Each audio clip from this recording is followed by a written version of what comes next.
¿Quién lo iba a decir? Ya llegamos al Domingo de Ramos en la Pasión del Señor. Y con este domingo comienza la celebración de la Semana Santa y en especial que se comprime todo la celebración en el Santo Tríodo Pascual, viernes, sábado y domingo. Pero bueno, empecemos de a poquito. Vamos primero con este Domingo de Ramos, que como les acabo de decir, da el comienzo a la Semana Santa. En la Eucaristía vamos a leer a Isaías 50, el tercer cántico del siervo sufriente de Yahvé, que anticipa y preanuncia la entrega amorosa de Cristo, que vamos a leer hoy en el relato de la Pasión según San Lucas. Hoy es el Evangelio largo, los 3 lectores, y como es el ciclo C, leemos la Pasión según San Lucas. Y la misa comienza con una paraliturgia, al comienzo, en el cual se lee, se bendicen los ramos, se lee la entrada de Jesús en Jerusalén, y se dirige uno de vuelta al altar en procesión, con los ramos moviéndose en señal de que damos la bienvenida a Cristo, que entra en Jerusalén no para su muerte, sino para su Pascua. Los ramos simbolizan la victoria de Jesús sobre la muerte. Por eso el ramo que te llevas a tu casa no es algo mágico que te va a proteger y cubrir de todos los males. Ese ramo te está haciendo acordar que Cristo venció la muerte y con él la muerte también fue vencida para nosotros. Que con Cristo y por Cristo y en Cristo hemos vencido. Le comunicamos a los demás que participamos de la salvación de Cristo, que consiste en haber vencido la muerte. Eso es el ramito que seguramente te querés y te estás llevando a tu casa. Después de esta larga introducción, vamos a comenzar con los textos del solemne Domingo de Ramos de la Pasión del Señor. Bendito el que viene en nombre del Señor. Pero, como les dije al principio, este año meditamos la Pasión según San Lucas, con recogimiento, con amor y con gratitud. De hecho, Lucas nos describe la Pasión con gran admiración y veneración. No hace tanto énfasis en los puntos humillantes y cruentos de la Pasión, como es la flagelación o la coronación de espinas, sino tampoco hace referencia tan enfática a los testigos falsos o al juicio ante Sanedrín. A Lucas le interesa principalmente revelar la dignidad de Cristo como Hijo de Dios. Cristo es el justo perseguido que dócil a la voluntad de Dios acepta cargar sobre sí la cruz.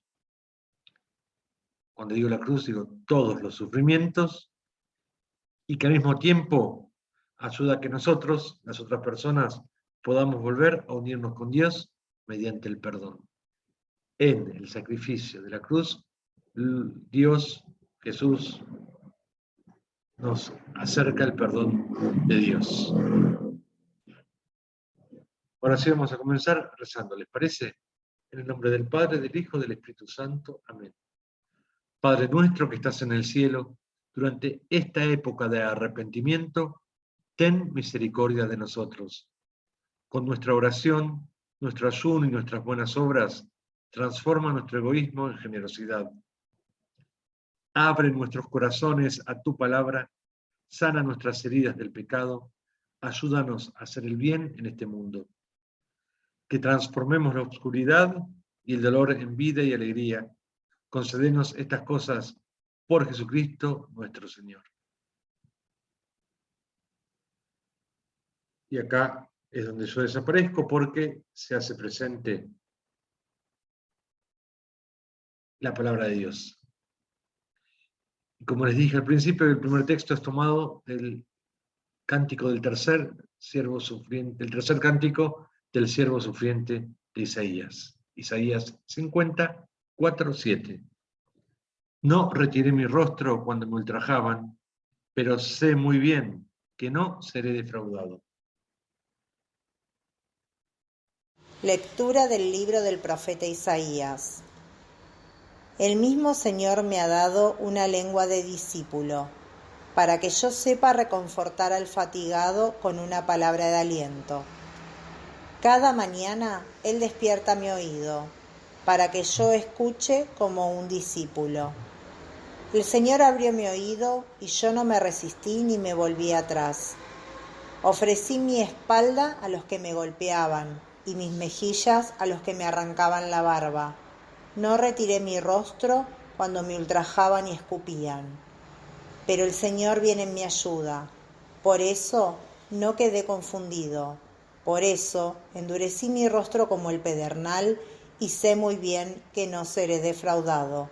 Palabra de Dios. Muchas gracias, Lorena. Y como Lorena nos leyó, Isaías nos muestra la figura del siervo sufriente de Yahvé, que anticipa la entrega amorosa de Cristo.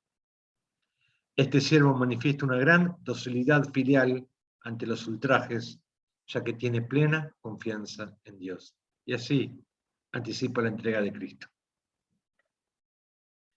La segunda lectura es un texto de la carta a los Filipenses, capítulo 12 y 11. Se anonadó a sí mismo, por eso Dios lo exaltó. Lectura de la carta del apóstol San Pablo a los cristianos de Filipos. Jesucristo, que era de condición divina, no consideró esta igualdad con Dios como algo que debía guardar celosamente. Al contrario, se anonadó a sí mismo, tomando la condición de servidor y haciéndose semejante a los hombres, y presentándose con aspecto humano, se humilló hasta aceptar por obediencia la muerte y muerte de cruz. Por eso Dios lo exaltó y le dio el nombre que está sobre todo nombre, para que al nombre de Jesús se doble toda rodilla en el cielo, en la tierra y en los abismos, y toda lengua proclame para gloria de Dios Padre, Jesucristo es el Señor. Palabra de Dios. Gracias, Cristina, por proclamarnos esta segunda lectura, en la cual Pablo sí nos narra la humillación que Cristo soportó, pero el énfasis está puesto en la exaltación a la derecha del Padre. Porque soportó sus sufrimientos, Dios lo exaltó a su derecha. En el Evangelio leemos Lucas 22, 7, 14 a 23, 27, 22, 7, 14 a 23, 56. Esta es la versión más breve, que lo tienen ahí entre corchetes, ¿sí? En el texto va a aparecer marcada como versión breve. Vamos a compartir entonces la pasión de nuestro Señor Jesucristo según San Lucas.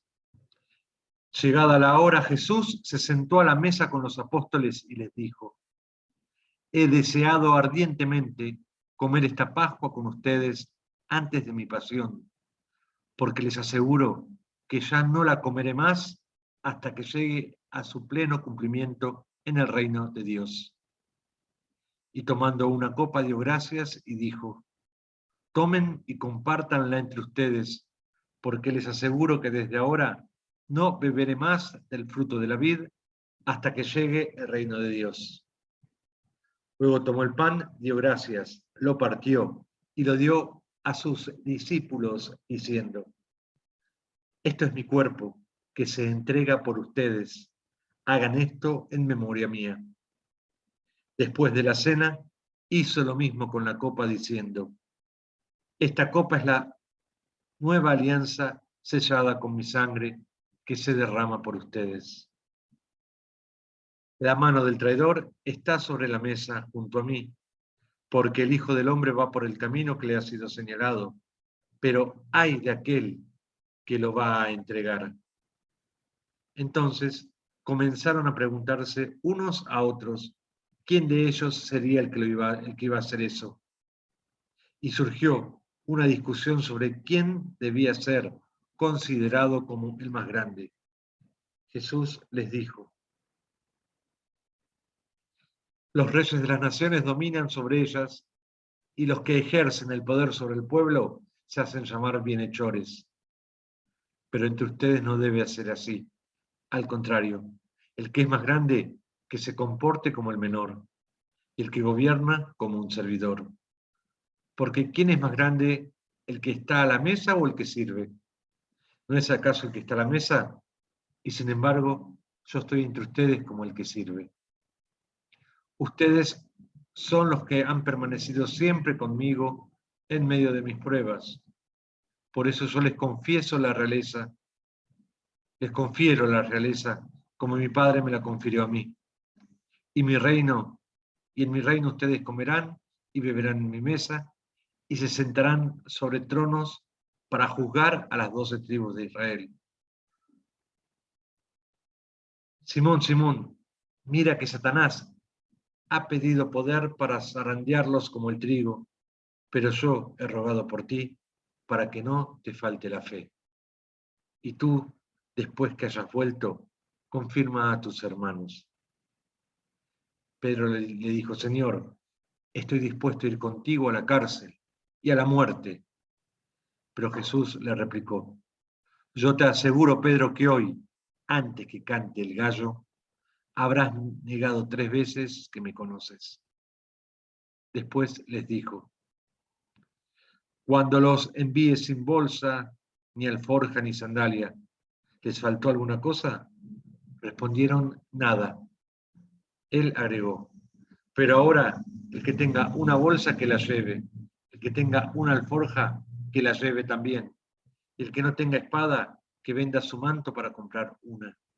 Porque les aseguro que debe cumplirse en mí esta palabra de la Escritura. Fue contado entre los malhechores. Ya llega a su fin todo lo que se refiere a mí. Ellos le dijeron: Señor, aquí hay 2 espadas. Él le respondió: basta. Enseguida Jesús salió y fue como de costumbre al monte de los Olivos, seguido de sus discípulos. Cuando llegaron les dijo: oren para no caer en la tentación. Después se alejó de ellos, más o menos a la distancia de un tiro de piedra, y puesto de rodillas oraba: Padre, si quieres, aleja de mí este cáliz, pero que no se haga mi voluntad, sino la tuya. Entonces se le apareció un ángel del cielo que lo reconfortaba. En medio de la angustia, él oraba más intensamente, y su sudor era como gotas de sangre que corrían hasta el suelo. Después de orar, se levantó, fue hacia donde estaban sus discípulos y los encontró adormecidos por la tristeza. Jesús le dijo: ¿por qué están durmiendo? Levántense y oren para no caer en la tentación. Todavía estaba hablando cuando llegó una multitud encabezada por el que se llamaba Judas, uno de los 12. Este se acercó a Jesús para besarlo. Jesús le dijo: Judas, ¿con un beso entregas al Hijo del Hombre?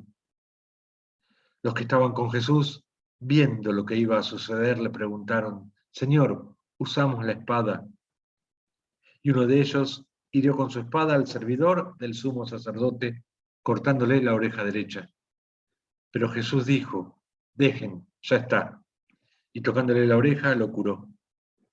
Después dijo a los sumos sacerdotes, a los jefes de la guardia del templo y a los ancianos que habían venido a arrestarlo: ¿soy acaso un ladrón para que vengan con espadas y palos? Todos los días estaba con ustedes en el templo y no me arrestaron. Pero esta es la hora de ustedes y el poder de las tinieblas. Después de arrestarlo, lo condujeron a la casa del sumo sacerdote. Pedro lo seguía de lejos. Encendieron fuego en medio del patio, se sentaron alrededor de él y Pedro se sentó con ellos. Una sirvienta que lo vio junto al fuego lo miró fijamente y le dijo, este también estaba con él. Pedro lo negó diciendo, mujer, no lo conozco. Poco después, otro lo vio y dijo, tú también eres uno de aquellos. Pero Pedro respondió, no, hombre, no lo soy. Alrededor de 1 hora más tarde, otro insistió diciendo, no hay duda de que este hombre estaba con él. Además, él también es Galileo. Dijo Pedro, hombre, no sé lo que dices. En ese momento, cuando todavía estaba hablando, cantó el gallo. El Señor, dándose vuelta, miró a Pedro. Este recordó las palabras que el Señor le había dicho. Hoy, antes que cante el gallo, me habrás negado 3 veces. Y saliendo afuera, lloró amargamente. Los hombres que custodiaban a Jesús lo ultrajaban y lo golpeaban, y tapándole el rostro le decían, profetiza, ¿quién te golpeó? Y proferían contra él toda clase de insultos. Cuando amaneció, se reunió el consejo de los ancianos del pueblo junto con los sumos sacerdotes y los escribas. Llevaron a Jesús ante el tribunal y le dijeron, dinos si eres el Mesías. Él les dijo, si yo les respondo, ustedes no me creerán, y si los interrogo, no me responderán. Pero en adelante, el Hijo del Hombre se sentará a la derecha de Dios Todopoderoso. Todos preguntaron, entonces, ¿eres el Hijo de Dios? Jesús respondió, tienen razón, yo lo soy. Ellos dijeron, ¿acaso necesitamos otro testimonio? Nosotros mismos lo hemos oído de su propia boca. Después se levantó toda la asamblea y lo llevaron ante Pilato. Y comenzaron a acusarlo diciendo, hemos encontrado a este hombre incitando a nuestro pueblo a la rebelión, impidiéndole pagar los impuestos al emperador y pretendiendo ser el rey Mesías. Pilato lo interrogó diciendo, ¿eres tú el rey de los judíos? Tú lo dices. Le respondió Jesús. Pilato dijo a los sumos sacerdotes y a la multitud, no encuentro en este hombre ningún motivo que le condena. Pero ellos insistían. Subleva al pueblo con su enseñanza en toda la Judea. Comenzó en Galilea y ha llegado hasta aquí. Al oír esto, Pilato preguntó si ese hombre era Galileo. Y habiéndose asegurado de que pertenecía a la jurisdicción de Herodes, se lo envió. En esos días también Herodes se encontraba en Jerusalén. Herodes se alegró mucho al ver a Jesús. Hacía tiempo que deseaba verlo, por lo que había oído decir de él, y esperaba que hiciera algún prodigio en su presencia. Le hizo muchas preguntas, pero Jesús no le respondió nada. Entretanto, los sumos sacerdotes y los escribas estaban allí y lo acusaban con vehemencia. Herodes y sus guardias, después de tratarlo con desprecio y ponerlo en ridículo, lo cubrieron con un magnífico manto y lo enviaron de nuevo a Pilato. Y ese mismo día Herodes y Pilato, que estaban enemistados, se hicieron amigos. Pilato convocó a los sumos sacerdotes y a los jefes y al pueblo y les dijo, ustedes me han traído a este hombre, acusándolo de incitar al pueblo a la rebelión. Pero solo interrogué delante de ustedes y no encontré ningún motivo de condena en los cargos de que lo acusan. Ni tampoco Herodes, ya que él lo ha devuelto a este tribunal. Como ven, este hombre no ha hecho nada que merezca la muerte. Después de darle un escarmiento, lo voy a dejar en libertad. Pero la multitud comenzó a gritar, ¡que muera este hombre! ¡Suéltanos a Barrabás! A Barrabás lo habían encarcelado por una sedición que tuvo lugar en la ciudad y por homicidio. Pilato volvió a dirigirles la palabra con la intención de poner en libertad a Jesús. Pero ellos seguían gritando: «Crucifícalo, crucifícalo». Por tercera vez les dijo: «¿Qué mal ha hecho este hombre? No encuentro en él nada que merezca la muerte. Después de darle un escarmiento, lo dejaré en libertad». Pero ellos insistían a gritos, reclamando que fuera crucificado. El griterío se hacía cada vez más violento. Al fin, Pilato resolvió acceder al pedido del pueblo. Dejó en libertad al que ellos pedían, al que había sido encarcelado por sedición y homicidio, y a Jesús lo entregó al arbitrio de ellos. Cuando lo llevaban, detuvieron a un tal Simón de Cirene, que volvía del campo, y lo cargaron con la cruz para que la llevara detrás de Jesús. Lo seguían muchos del pueblo y un buen número de mujeres que se golpeaban el pecho y se lamentaban por él. Pero Jesús, volviéndose hacia ellas, les dijo: «Hijas de Jerusalén, no lloren por mí, lloren más bien por ustedes y por sus hijos, porque se acerca el tiempo en que se dirá: felices las estériles, felices los senos que no concibieron y los pechos que no amamantaron. Entonces se dirá a las montañas: caigan sobre nosotros, y a los cerros, sepúltennos, porque si así tratan a la leña verde, ¿qué será de la leña seca?». Con él llevaban también a otros 2 malhechores para ser ejecutados. Cuando llegaron al lugar llamado del Cráneo, lo crucificaron junto con los malhechores, uno a su derecha y otro a su izquierda. Jesús decía: «Padre, perdónalos porque no saben lo que hacen». Después se repartieron sus vestiduras, sorteándolas entre ellos. El pueblo permanecía allí y miraba. Sus jefes, burlándose, decían: «Ha salvado a otros, que se salve a sí mismo, si es el Mesías el elegido». También los soldados se burlaban de él y, acercándose para ofrecerle vinagre, le decían: «Si eres el rey de los judíos, sálvate a ti mismo». Sobre su cabeza había una inscripción: «Este es el rey de los judíos». Uno de los malhechores crucificados lo insultaba diciendo: «¿No eres tú el Mesías? Sálvate a ti mismo y a nosotros».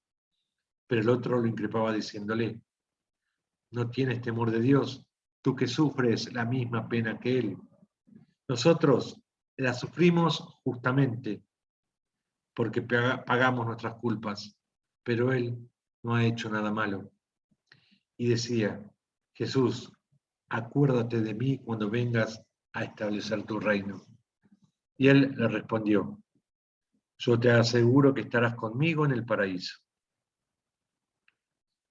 Era alrededor del mediodía, el sol se eclipsó y la oscuridad cubrió toda la tierra hasta las 3 de la tarde. El velo del templo se rasgó por el medio. Jesús, con un grito, exclamó: «Padre, en tus manos encomiendo mi espíritu».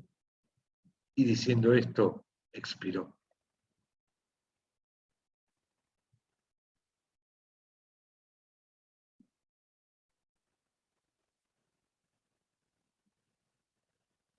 Cuando el centurión vio que había pasado, alabó a Dios exclamando: «Realmente este hombre era un justo». Y la multitud que se había reunido para contemplar el espectáculo, al ver lo sucedido, regresaba golpeándose el pecho. Todos sus amigos y las mujeres que lo habían acompañado desde Galilea permanecían a distancia, contemplando lo sucedido. Llegó entonces un miembro del consejo llamado José, hombre recto y justo, que había disentido con las decisiones y actitudes de los demás. Era de Arimatea, ciudad de Judea, y esperaba el reino de Dios. Fue a ver a Pilato para pedirle el cuerpo de Jesús. Después de bajarlo de la cruz, lo envolvió en una sábana y lo colocó en un sepulcro cavado en la roca, donde nadie había sido sepultado. Era el día de la preparación y ya comenzaba el sábado. Las mujeres que habían venido de Galilea con Jesús siguieron a José, observaron el sepulcro y vieron cómo había sido sepultado. Después regresaron y prepararon los bálsamos y perfumes, pero el sábado observaron el descanso que prescribía la ley. Palabra del Señor. Es un texto largo, ¿sí? Pero quiero resaltar dos cosas. El relato de la pasión viene presentado por los tres evangelistas, pero no de la misma manera. En efecto, cada uno nos lo presenta según su intención teológica, que es una intención teológica particular, y que determina una forma diferente de relatar el mismo hecho. En Lucas se puede ver una clara intención de presentar a Jesús como aquel que a través de su muerte y resurrección derrama el perdón sobre todos los seres humanos, incluso sobre sus enemigos. Y para recibir este perdón es necesario el arrepentirse. Jesús es también el justo condenado injustamente, hecho que todos reconocen, que se pone al servicio de los demás en la última cena y durante toda la pasión. Padre, perdónalos porque no saben lo que hacen. Con estas palabras, Jesús nos saca toda excusa para dilatar el perdón. No haya motivos para no perdonar a los que nos han hecho algún mal. Con esta oración, Jesús consiguió el perdón incluso para ese malhechor crucificado junto a él. Alguien que había llevado una vida de crímenes y delitos. Un asesino que supo confiar en aquel que injustamente estaba sufriendo la misma pena que él. Y acá tenés los tres textos en paralelo, en realidad los dos, el Antiguo Testamento, las cartas paulinas, obviamente el centro, no puedo volcar todo el texto que leímos hoy. Te propongo que agarres una Biblia, la abras y vayas leyendo junto con los dos textos, la pasión, ¿no? Leas estos solo dos textos y veas qué riqueza aporta al relato de la pasión según San Lucas. Podés pausar el video.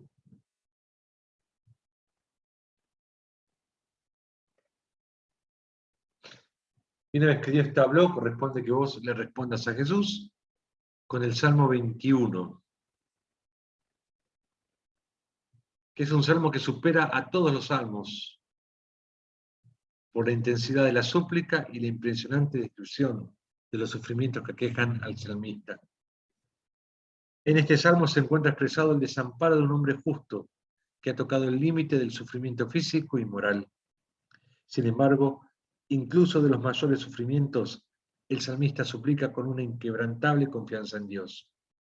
Su oración concluye con un canto de alabanza y de acción de gracias, en el que todos los fieles son invitados a celebrar al Señor que no niega su ayuda a los pobres.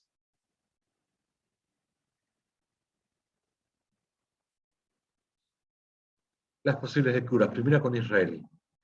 Las últimas palabras de este salmo son las que le dan su sentido esencial.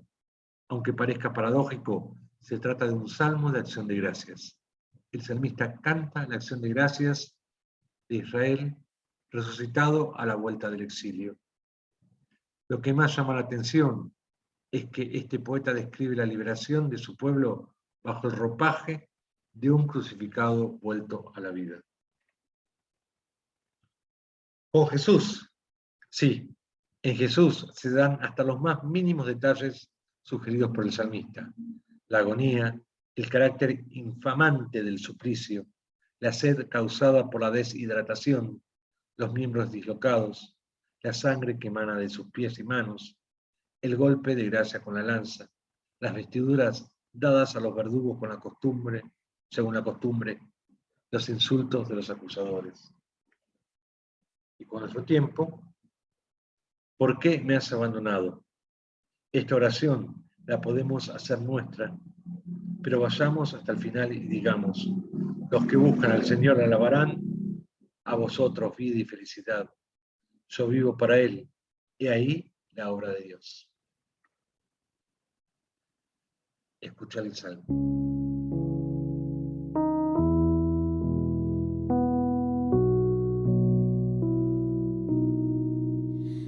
Dios mío, ¿por qué me has abandonado? Dios mío,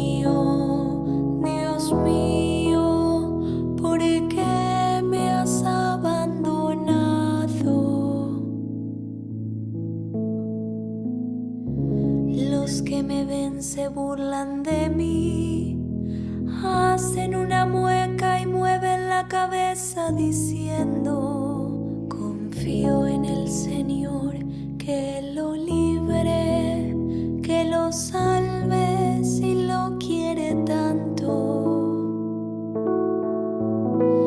Dios mío, ¿por qué me has abandonado?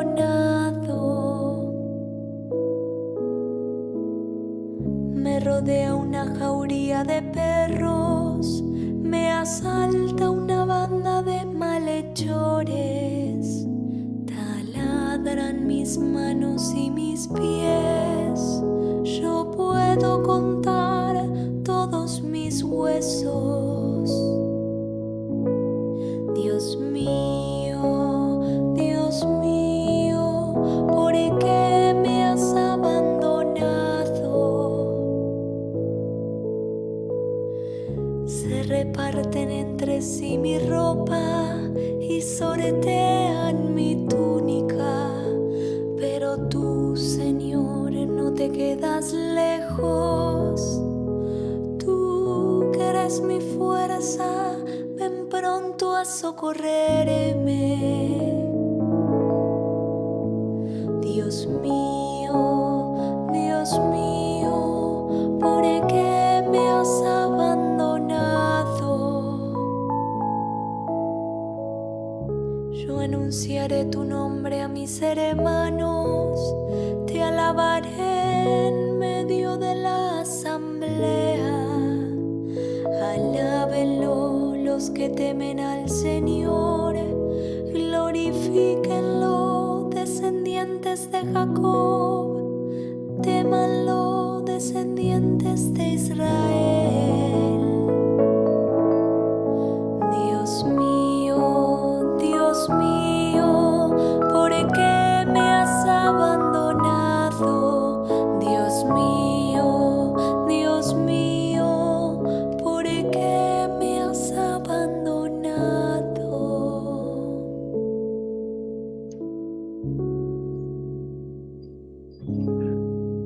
Muy bien, volvé a pausar este video. Acá tenés el Salmo para que puedas vos ahora hablar con Dios.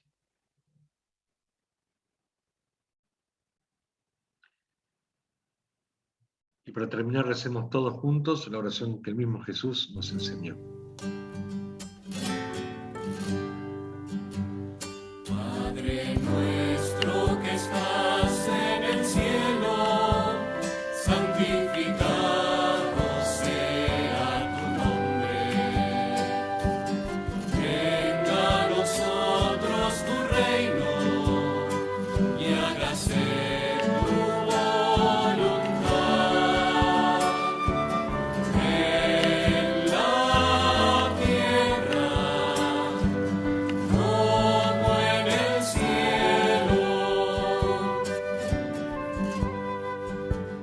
Danos hoy nuestro pan de cada día, perdona nuestras ofensas, como también nosotros perdonamos a los que nos ofenden.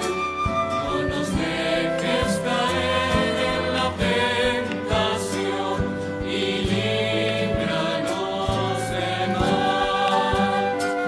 No nos dejes caer en la tentación y líbranos del mal.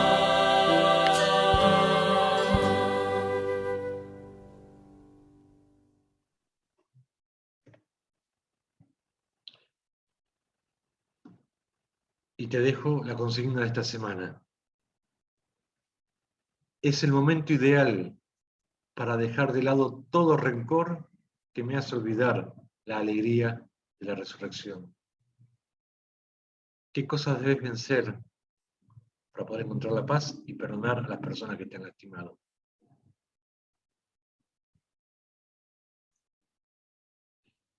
El Señor esté con vos. Y la bendición de Dios Todopoderoso, que es Padre, Hijo y Espíritu Santo, descienda sobre vos y permanezca para siempre. Amén. Nos encontramos el trío pascual, el jueves. Nos vemos.